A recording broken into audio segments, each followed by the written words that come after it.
Good morning, students. Today we will discuss ecosystem and its different components. So no organism can live in isolation. So all the organisms are continuously interacting with each other. So ecosystem is the structural and functional unit of ecology. So ecology is the field of biology that deals with different ecosystem. Ecosystem is the interaction of all living beings with each other and with the surrounding. So what are there in the surrounding? There are water, light, air, temperature, etc. So there are different ecosystems are there. Ecosystem of pond, ecosystem of forest, grassland, etc. So we can divide the components of ecosystem into two types. One is biotic component, that means the living organism, and one is the abiotic components, that means the non-living organism. So in this diagram you can see the biotic components, that is the plant, fish, duck, rabbit, etc. and the abiotic components, that is what air, water, rock, sunlight, soil, oxygen, this. Okay. So now we will study the biotic components. So we can divide biotic components into main three parts: producer, consumer and decomposers. So producers are those organisms, they can produce their own food, that's why they are known as autotrophs. So who are the producers? Plants are the producers because they can produce their own food by the help of photosynthesis. Next one is consumers. Consumers cannot produce their own food, that's why they are known as heterotrophs, and they directly or indirectly dependent on the producers, that means the plants. So we can divide consumers into three types: primary consumer, secondary consumer and tertiary consumer. So first one is primary consumer. Primary consumers depend directly on the plants or directly on the autotrophs. So these are the herbivores. Herbivores means the animals that dependent on the plant, like cows, goats, etc.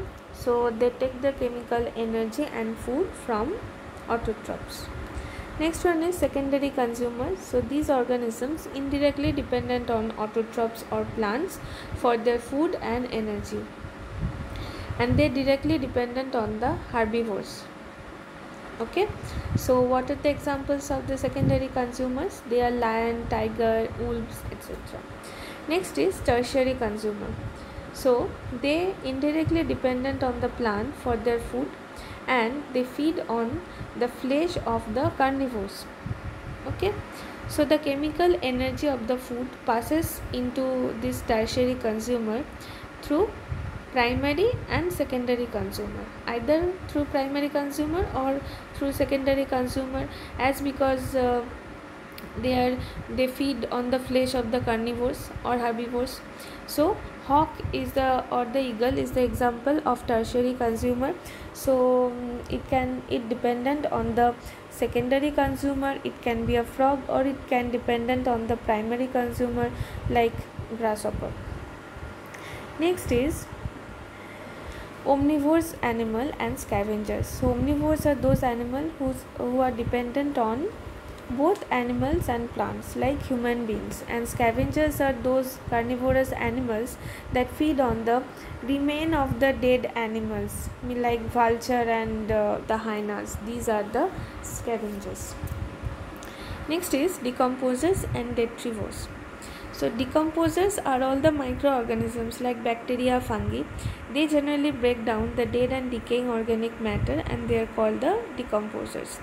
They have some special enzyme, and they secrete this type of enzymes to digest all the complex organic matter, and they convert them into the simplest nutrient like nitrogen, carbon, etc.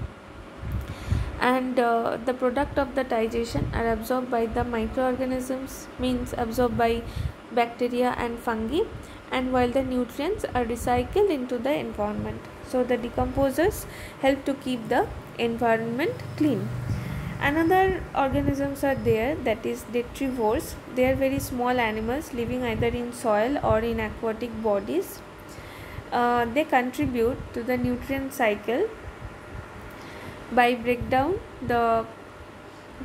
down the dead and decaying material they feed on very small fragment of the decomposing or the dead materials, and they are called the detritus. So examples of detritus are earthworm, mites, slugs, etc.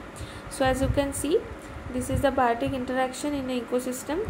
So the producers, the plants, herbivores, the primary consumer dependent directly on the producers, the carnivores, secondary consumer, they are directly dependent on the herbivores but indirectly dependent on the producers, and after they are dead, the decomposers uh, convert the complex organic matter into the simplest organic matter and recycle them into the environment.